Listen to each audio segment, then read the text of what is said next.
What's up, MythGuardians? Cool Cat here with another MythGuard deck. Today we're going to be focusing on an orange and purple control deck. It is a very expensive deck, so I'm going to be including a budget version in the description down below just in case you don't have all the cards. But I do believe that this deck is a top tier deck, one of the best decks in the game right now. So it's definitely going to be a pretty good investment. It has a lot of great staying power. You can often take games all the way to fatigue with this deck. And if you like the deck, make sure you give my video a like here and subscribe to my channel for more MythGuard decks here. But you know the drill. We'll go into the deck list. I'll do a quick run over of the budget version as well. Hop into some replays with a short conclusion at the end.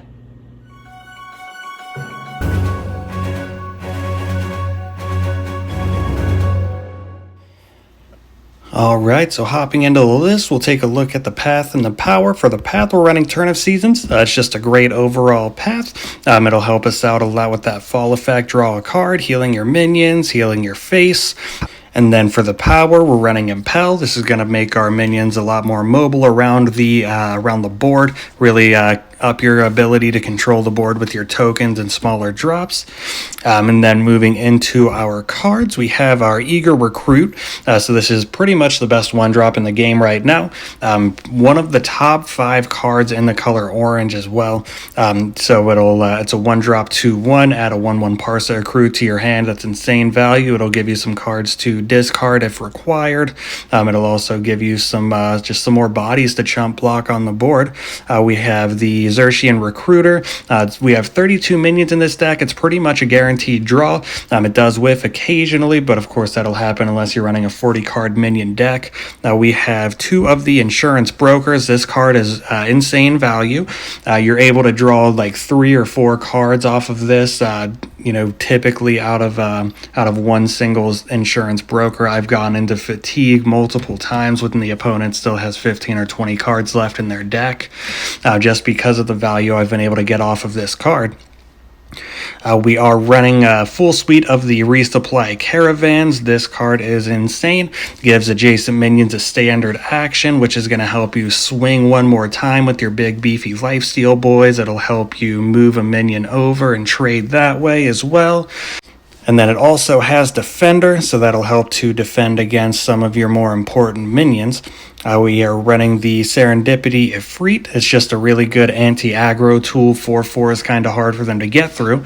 And then you also get to smooth out your draws with the Divination. The drawback doesn't really matter too much because if any aggro decks want to get through it, they'll just have to kill it. So it won't even affect you too much on the drawback.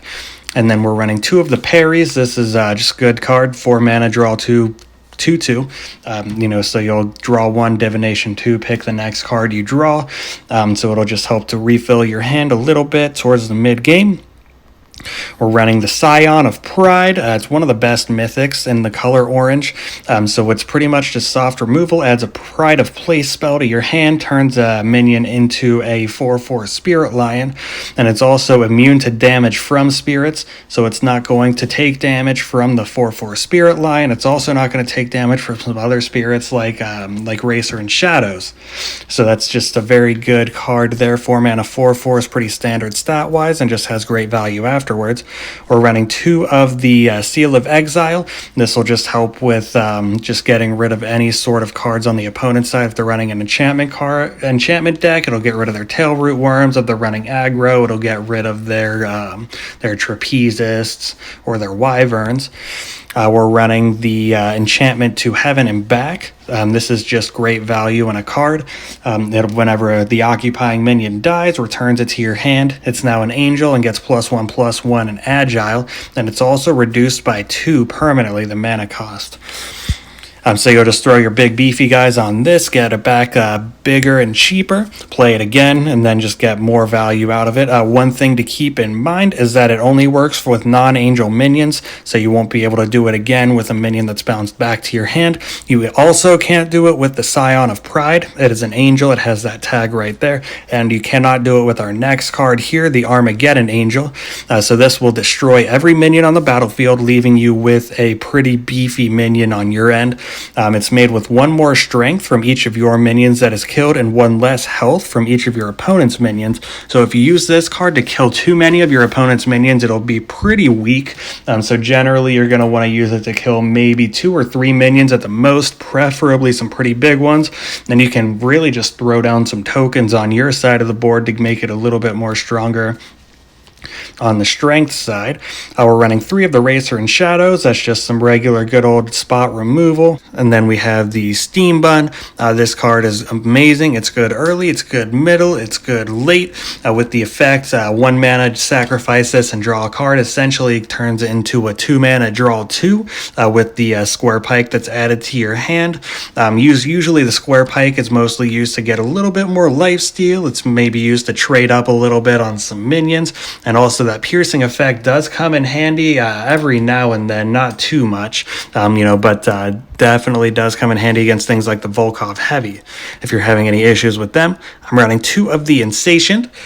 So it'll give the minion Ephemeral whenever it deals damage to it. It's good against recursion decks. It's good against things like Born Again, the 2 mana 2/1, I believe, that goes back into your opponent's hand after it goes into the graveyard at the end of their turn. So it'll pretty much just cut down any value they're able to get from that.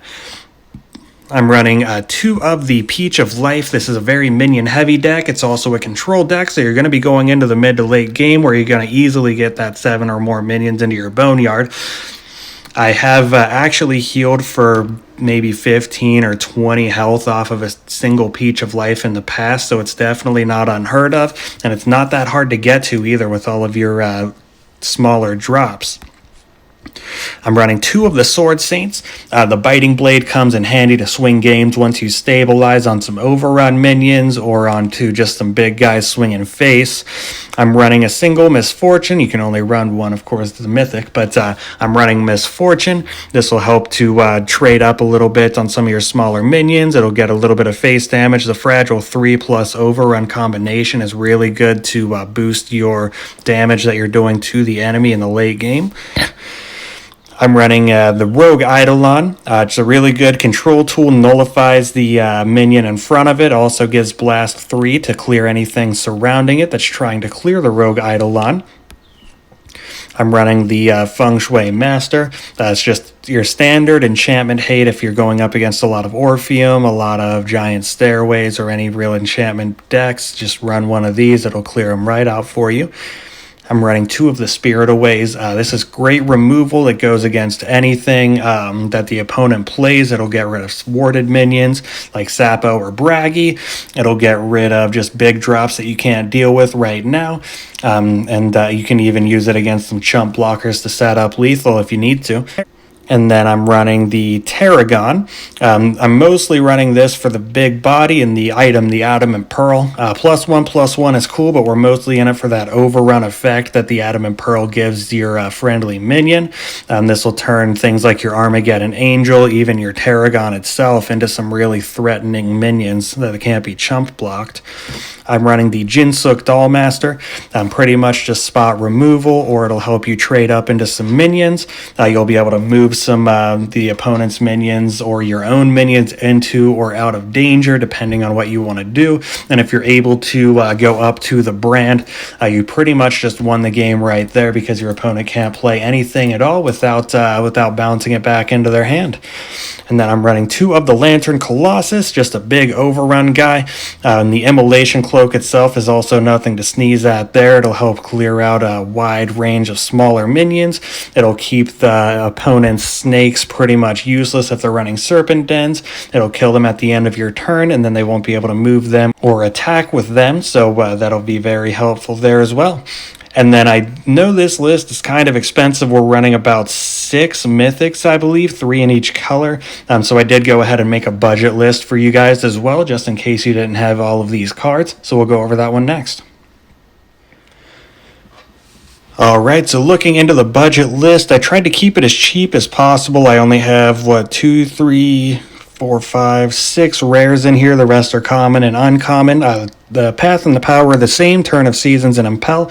A couple of the card choices are going to be different. We're running 4 of the Eager Recruits, again, standard, regular, good old 1-drops. We are running 2 of the Dark Passengers, and as opposed to some of our more expensive removal options. So this will give one of your minions deadly and then demise, draw a card. So you'll use these on your racers, on your recruits to get some really good trades there. We're running 3 of the Vital Broxas. These are really good early game control tools.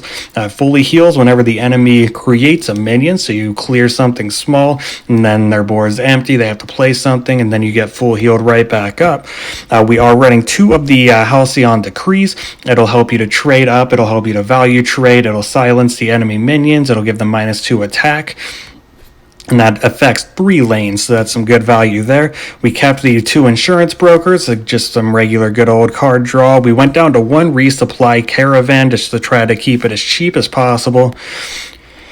And then we do have 3 of the Serendipity Ifrits, same reason as before, just a really good early game aggression stopper. And some card draw smoothing, 2 of the parries. These are pretty standard orange cards, just very good. It'll go in pretty much any orange deck that you're looking to make, so crafting 2 of these won't hurt at all.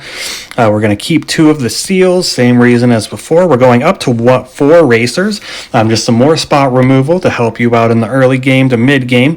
Keeping 3 of the steam buns, same reason as before. We have 2 of the insatients, same as before. We're running 2 of the red cliffs. This will help you against any aggro on the opponent's side, any rush minions. It'll also help you with some AoE clear, dealing 1 damage to all of the minions in the opposing 3 lanes.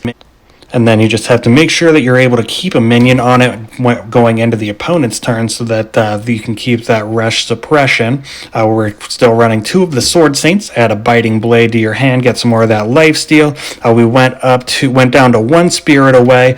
This deck is kind of a quicker deck than the last one. It's less grindy, more of a slower mid-range style, so we're usually not going to need to remove 2 big guys on the opponent's side. We went up to 2 Tarragons, just some big bodies to throw that Pearl onto to really break through some chump blockers into some face damage. We went up to 3 Lantern Colossuses just to have some more threats on the board later on in the game. You know, Immolation Cloak's going to be the same for you here, just some good value to get some AoE clear. So that is the budget list. The game plan's pretty similar. Control the board early, drop your fatties later on, and win on some overrun and some lifesteal combinations. Some key drops that I made, I dropped both of the Peach of Lives. I ended up going down 1 minion, so that 31 minions, and then there are also 2 rares that'll save you about 1,000 dust right there. I dropped all of the mythics. I dropped 1 of the resupply caravans to save you another 500 dust. So the original deck is going to be about 21,000 dust as opposed to this deck, which is about 5,000 dust. So it's a lot easier to craft. It'll let you try out this gameplay style and see if you like it before you really put all your eggs into the OP control basket. So we're going to go ahead and hop into some replays with our original deck. We don't have any good replays with the budget version. I just wanted to put this together so you guys have some options to try out this game plan style. But we'll hop into some replays with the original versions, and we will see how they go.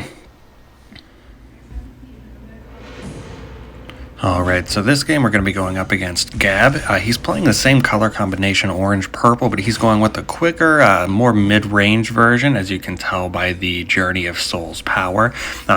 Just a slightly sandier version, running at least 2 of the sandscapes. So it's going to run pretty easily. We're just going to control the board, block anything he puts down. We're going to kill this 2-1 with our Racer, and just really make sure that they're not able to get any board control at all, because if they are, then they'll just overwhelm us. So they dropped the Sandscape on 2, which is good news for us, because that's nothing that we have to worry about contesting since we don't really have a 2-drop.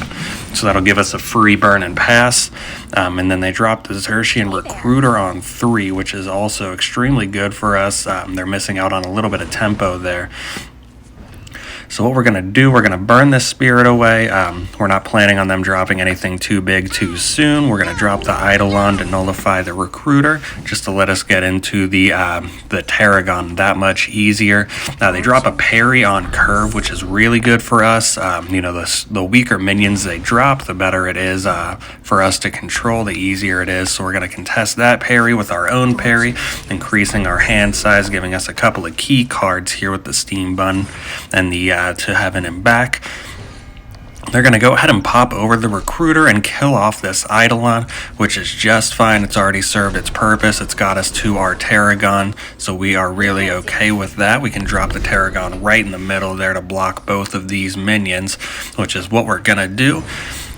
And we top deck the Feng Shui Master, which is going to help us with these desert enchantments if we ever need to get rid of one. So we drop the Tarragon. They don't have enough to kill the Tarragon, which is really good for us, at least on the board, until they drop Marty right here and clear it off, which is just fine. We have Misfortune and Racer, which is going to clear this pretty easily. So we're not really too worried about it. We have really healthy life total. They weren't even able to hit us at all during this entire game. So we're extremely safe on our life total. We have plenty of chump blockers and the eager recruits. So we're really not too worried about anything that they have. They only have 3 cards in their hand right now. And, seeing the cards, it doesn't look like anything too scary. They're not going to be able to get anything through our line. So that back alley Ronin's not going to be able to trigger, but they're just going to keep playing minions, drawing some cards. It doesn't look like they're drawing anything too good, so that's good on our end. They're just going to keep trying to play down stuff to swing face at least once, hoping to trigger that back alley Ronin, but we have plenty of resources. We're not going to let that happen at all. We're going to clear the parry with the Misfortune, start getting a little bit of chip damage in here and there. So they play the Oil Field. Oil Field's kind of an underrated card, I think. It's really helped to get some mana, and they let you play minions a little cheaper, which it doesn't particularly matter because they don't even take advantage of the cheaper minions they're clearing off before playing the minion. But we can just keep on blocking, keep on drawing cards, and we are perfectly fine with this position right here. We have 4 cards to their 2. And there are 3 cards now since they top deck. Don't even look that scary for us. They seal our insurance broker, which is just fine. I wasn't really too worried about getting that effect off. It's not that important. We play the Feng Shui Master because we really just need to contest this ghost in the system.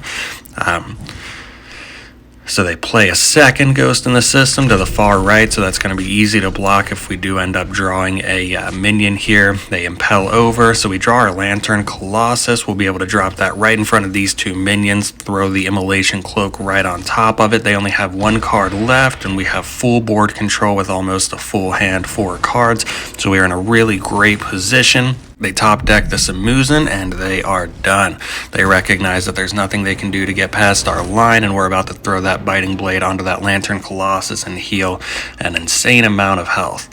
So that'll just show you how well this deck controls the board, and you just really are able to contest pretty much anything they throw down with your own chump blockers, your own minions, and just really control the board to make sure that they can't push any damage to your face, so that you can just outlast them and win through either attrition, or you can just drop your own bomb and just swing it at their face through the overrun with the Tarragon or the Lantern Colossus.